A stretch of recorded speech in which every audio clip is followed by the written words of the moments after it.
Yeah, I remember people calling it ECTC. Oh, it was ECTC. And the year I graduated from high school, which was 1967, it became a university, East Carolina University. And Mount Olive was Mount Olive Junior College. So I graduated from Mount Olive Junior College, if that tells you anything. And then, of course, you know, it became 4 years later on. If it had been 4 years when I was going to school there, I would have never left it. I loved it, and I loved the administration, I loved the faculty, so it was a great place. So, Linda said, I need you to come back and I need you to tell some stories. And I said, are you sure about that? And she said, yes. So, here goes. I'm going to tell you how my life works, and it ain't all that good. If Sherry Matthews was here, she said to tell you all hello, but she's working as usual. And she usually keeps me straight. So if I start talking and I talk too long, say, we've had enough, okay? It won't hurt my feelings. So I go to the mountains. I love the mountains. And there's this restaurant there, which is now closed, but it was one of my favorite restaurants, and it is called the Esmeralda Inn. It's an old hotel, and it has been going through several different people that has bought it and sold it and bought it and sold it, and so now it's right now in one of those limbo situations. But we would go there quite often, and when I'd go, I mean, I didn't have to order. They knew what I wanted. And so it was just a really good place to eat. So we get there early one evening, and Sherry was with me, and when we do, this couple comes in, and oh, they're so dressed up, and they look so nice, and they were an elderly couple, kind of like me, and they go and they sit down by a table near the window, and Sherry says I interfere a lot, but I really don't. You know, I only interfere when I think I can help, you know. And if the person don't think I'm helping, well, that's just their tough luck. But anyway, so this couple sits down by the window, and the waitress goes over, and she starts asking them about their order and so forth. And the man looks at the waitress and says, could you please take our picture? And the waitress says, why, certainly. He says, well, today is our 60th wedding anniversary. Oh, that was so sweet. So the little waitress gets out, and then they give her a camera, and it's a point and shoot. You know what I'm talking about? They're usually about the size of a pack of cigarettes or something like that, smaller than a cell phone, and you point and you mash the shutter and you got a picture. So I was watching them, and she told you I was a photography teacher, and I don't know a lot of photography. I just know how to take a picture. And so anyway, she took the picture, and I told Sherry, I said, that is not going to come out. Sherry says, why? I said, it's backlit. They're by a window, that bright light, they're going to be silhouetted. I can't let them have that picture. Sherry says, Gloria, shut up. So I sat there a minute, and I said, they're just not going to do. So I get up and I go over there to them, and I said, I couldn't help but listen that y'all are having your 60th wedding anniversary. And they said, yes. I said, well, that is wonderful. Where are y'all from? And they were from somewhere in Virginia. And they had come to Chimney Rock to have their little anniversary celebration. You know, Jimmy Carter and Rosalind honeymooned in Chimney Rock. I've got pictures of that too. And so anyway, I told the lady and the gentleman, I said, can I take your picture for you? Because I'm afraid the one that you just took might not be as good as I would like for you to have. They said, well, oh, that's so nice of you. You know, this was a couple who were from a different generation, and they were just politeness and southern charm and so forth. So I said, and if you'll go and stand over here. And they said, why, certainly, we'd love to. So they get up and they go and they move, and I start taking their picture, and they're just, just a standard picture. So I knew this ain't gonna work. All right? And so I said, so y'all been married 60 years, and I'm snapping pictures as I'm talking. Then they said, yeah. And I said, well, ma'am, I just have one question for you. She said, what's that? Is he a good kisser? And when I said that, she just bursted out and looked over at her husband, and for a brief second, they were looking at each other like I think they probably looked at each other 60 years before. Now, he was waiting for her to answer. So his look may not have been quite the same as hers. And so, anyway, they were just, just so special right then. And I knew I had attended that wedding that day, just by the way they looked at each other. And so the lady said, well, yes, he is. And so I wanted to say, can I try him out? But, it was their anniversary, so I thought maybe that was not a good time. And so I took their picture, and I escorted them back to their table, and they sat down, and they were just so happy. And I knew I had given them two things: a decent picture and a memory. Because they went back to Virginia and said, some crazy woman asked me, was my husband a good kisser? And, but I just felt like I had to make it a little better, And so they were telling you that my mother's over here at the assisted living. Mom's always had good health, excellent health. And back in October, she got COVID. Now, this is a woman who doesn't leave the house, so I know that some of the children, relatives, and so forth, we brought it to her. And so she wound up in the hospital, and she got over that, and then in December she fell, and she fractured a part of her vertebrae, and so she wound up at the assisted living place. But while we were in the hospital, it was just, at the ER, it was just so crowded. They didn't have a little cubicle to put her in, and she's laying right in front of the nurse's desk. And it's just crowded, people going in and out and in and out. So Kathy, my sister, and I, we took turns staying back there with her. And so finally they came and got me, and they said, we're fixing to move your mother upstairs. I said, okay. So we went out. She said, you might want to come on back. I said, okay. So Kathy's got a chair, and she's sitting at the head of the bed, and I'm just standing at the end. And once again, I'm looking at everything going on.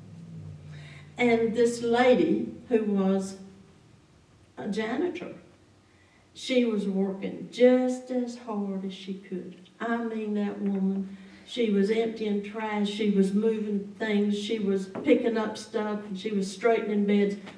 And I just really was impressed with how she was.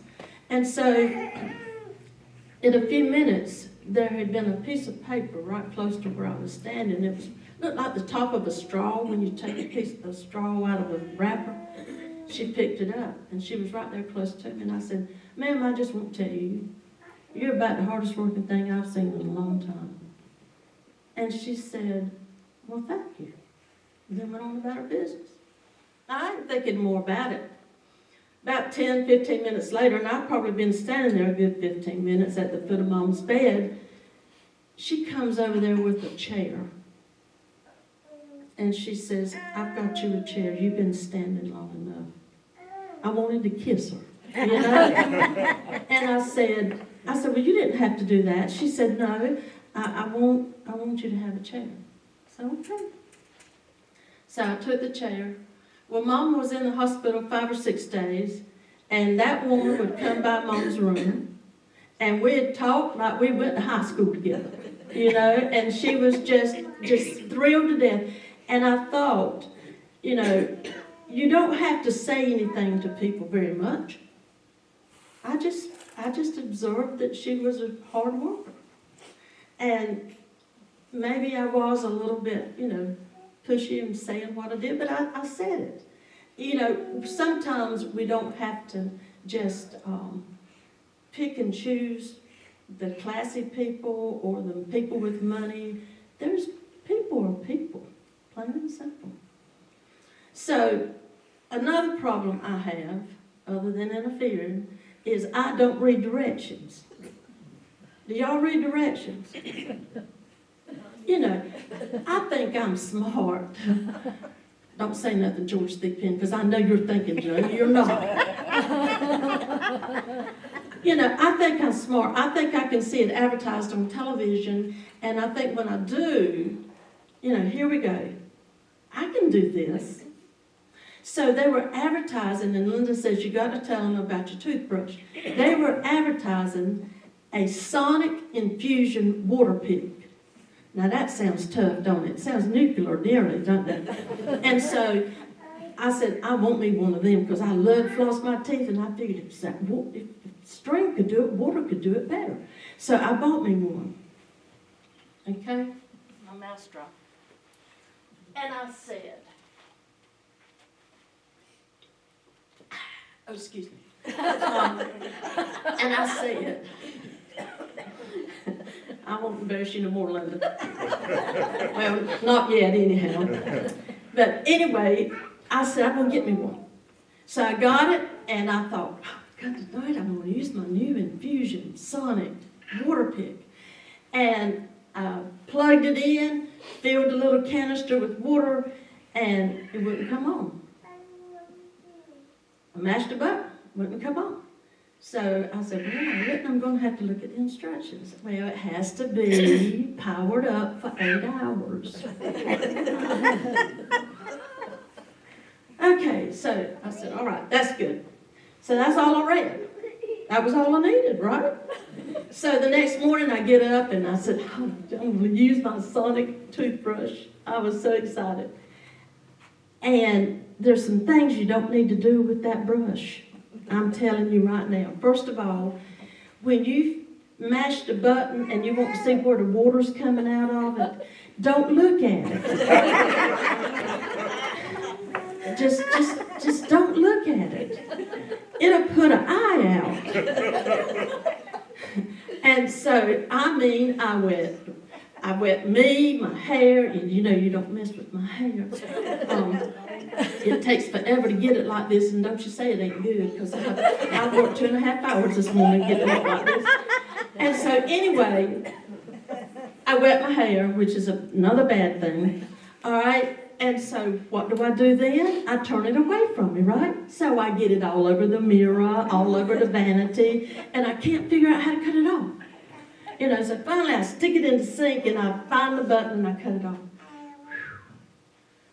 Rule number 1, don't look at it. If you get you one of them things, don't you look where that water comes out of. Number 2, when you put it in your mouth, there's a knob on it that lists the pressure of the water.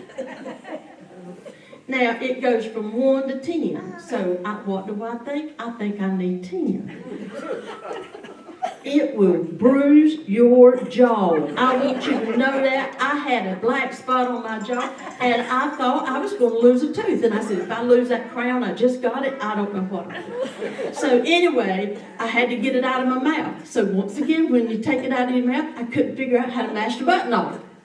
So I had water going out everywhere again. So I dialed it back down. I got it finally dialed back down. All right. So you think you're good, right? You think you really got this thing mastered. Well, you don't. Because you have... You want me to answer that for you? I'm sorry. That's all right. Oh, I'll be glad to talk to them. Put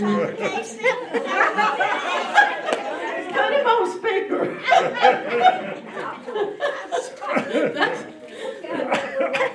Hey, Tom. Hey, Tom Casey.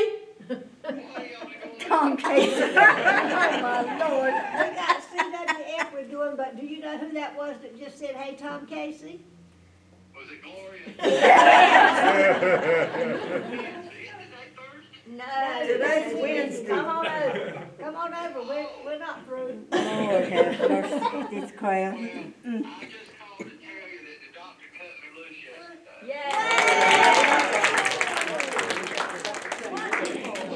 Another cut loose yesterday. Okay. Well, you know, because we're all here. Listen, I know you're in the middle of your program. Enjoy. Thank you. Bye, Tom. Bye-bye. Okay, bye-bye. So anyway, if you get you one of those things, and then you have to, there's a lot to do with those things. You've got to keep that little watercraft thing empty when you're not using it. It will get moldy. Yeah, that's right. You know that? And so after I got the speed right, and I found the off and on button, there's two buttons. The second button will brush it and floss it. Folks, that's more than I can handle. I'll be right honest with you. I cannot do this and floss at the same time. So I must be spastic. But anyway, so I recommend it. Now, I went to the dentist after I'd been using it a while, and the girl that does my cleaning the teeth, she says, "Gloria, what have you been doing different?" I thought she saw the holes in my mouth. And I said, "Why do you ask?" She said, "Well, for the first time in years, your gums didn't bleed when I cleaned your teeth." So then I had to tell her and my dentist, who I used to rock as a baby, I had to tell them about my sonic infusion water pick, and my dentist said, "You're right, Gloria, you have to know how much pressure to put on those things, and it's kind of like the drill and all that stuff." He said, "So I'm glad you figured it out," and I still didn't read that instruction book. So I didn't have a middle-age crisis. I'm having an old age crisis. And what happened, I decided to get a new car. I got me a red one. It's so pretty, it's so cherry red. I've never had a red car, and I wanted a red car. Have you had a speeding ticket yet? No, not You'll be yet. getting Needs one. one. You'll be I getting try to one. follow her, she needs one. You'll be getting one. So anyway, I wanted that red car. And I said, they said, "What you want on it?" I said, "Well, I want everything, kind of like a salad bar, you put everything on it." And I said, "Yeah, whatever. The big thing I want is, I want to do my foot like that and that tailgate raises up." And I want you to know that's a trick. You don't do just like that. You got to go. You look like you're having an epileptic fit when you are trying to you got your groceries and doing all this stuff. So, but anyway, I got me one. Don't use it all that much because I fall down a lot. And so anyway, I got me that car. And the little guy said, "Your car is ready, so I want you to come over to the dealership and I'll show you how to operate it." Okay, that sounded good. And so I went over there, and he walked me to the car, and he said, "Now this is going to take about 45 minutes. I said, "To do what?" And he said, "To tell you about your car." Well, the last time I stayed in a car with a man alone for 45 minutes, it was somewhere around 1973. And I really didn't know what all he had in mind. Because I knew there couldn't be that much going on in that car. So anyway, I get in the car with him, and he says, you don't have a key." I said, "What am I supposed to do, jump in it, yell yabba dabba doo and start running?" And he said, "No, I'm going to give you a fob." And he put in my hand this thing. It weighed about 2 pounds. I said, good God Almighty, what's in there? The nuclear codes? I mean, it was heavy. He said, just leave it in your purse or whatever, and when you get in your car, you don't have to have a key. I said, but then how you start this darn thing? And he said, you just smash that button. I said, well, how about that? So he goes through all these things this car's got. It's got Wi-Fi. It's got AM, FM radio. My first car was an AM radio. And when I had it at Mount Olive College, it was a used car. It was a Newport, Chrysler Newport. I could put all the student body in that car. The faculty was in the trunk. I mean, it was that big. I was wanting a red 1965 Mustang. So I got it for Christmas, and it was about this big. And you could roll it on the floor. Daddy said, that's as good as you're going to get, honey. And so, anyway, here I am in this car. And he's showing me how to do the windshield wipers. He's telling me the safety features. He's telling me this, that, and the other. And I'm just absorbing it. He says, you got it? I said, sure. I got it. Well, folks, I want you to know something. You ain't got it till you use it. So I'm going to Walmart, and it starts to rain. So I said, well, I'm going to, I can see the little symbol. This is the windshield wiper, so I cut it on. Nothing worked. So I said, well, maybe I need to twist it. So I twisted it. Nothing worked.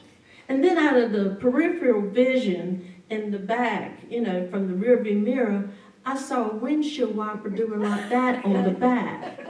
So I figured, have I got to back up to Walmart? This is the only windshield wiper I've got working. So I pull over and I go to the little service station. And I said, I got to figure this thing out.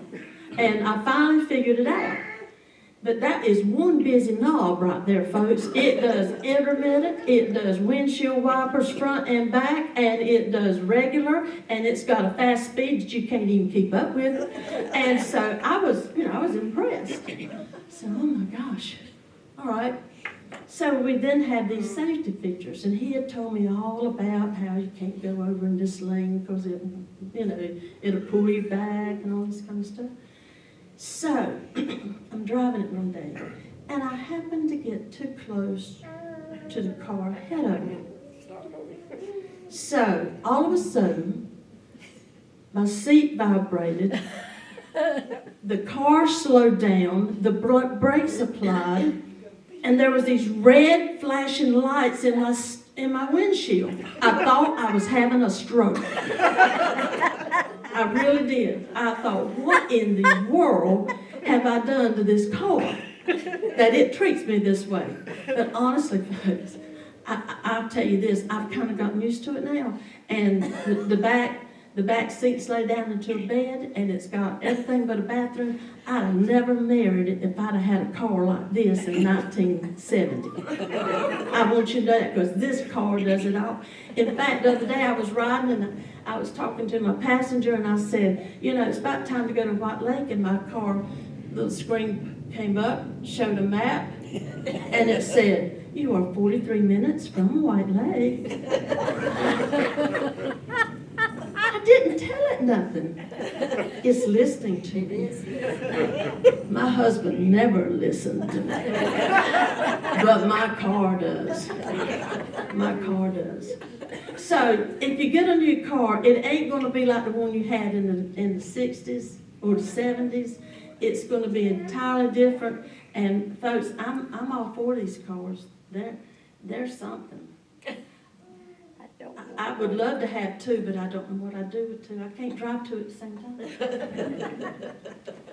So anyway, I tell you these stories because nothing stays the same forever, right? No. Nothing stays the same forever. So, this is a what? A Bible. Nothing stays the same forever, but this does. Now, we may want to tweak it to where it fits to accommodate ourselves in our own personal sins. We want to say, well, it doesn't really mean it like that. It does. So, the Bible, this is George's, my husband's, and don't look like he ever read it. But it's got his name on it, and it's kind of worn. But anyway, the Bible will not change. Our cars will change, our personalities will change, our bodies will change. Everything about us in our lives, our families, our communities, everything is changing.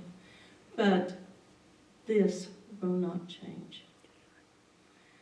I told you about the sonic toothbrush. Folks, you don't need another instructional manual except this one. This one tells you everything you need to know and to do in your personal life. Everything. I don't care how bad it gets. And folks, I have seen some bad. But I don't care how bad it gets. This is your manual. This is your manual. And I told you about the couple. I still would like to know if that man was a good kisser. But anyway, Jesus talked to everybody. He didn't pick and choose anybody. And I will probably say something to the wrong person someday, and they'll knock me flat, but whatever. But I'm going to talk to them. I'm going to talk to everybody that will talk to me. And that's what Jesus did. He was ridiculed for talking to the woman at the well. He was ridiculed for talking to the rabbis in the temple. He was ridiculed for talking to people. But this is your manual. This is the book you need. This is your instruction manual. This is everything you need. That's right. And so I tell you those stories. I hope you enjoy those stories.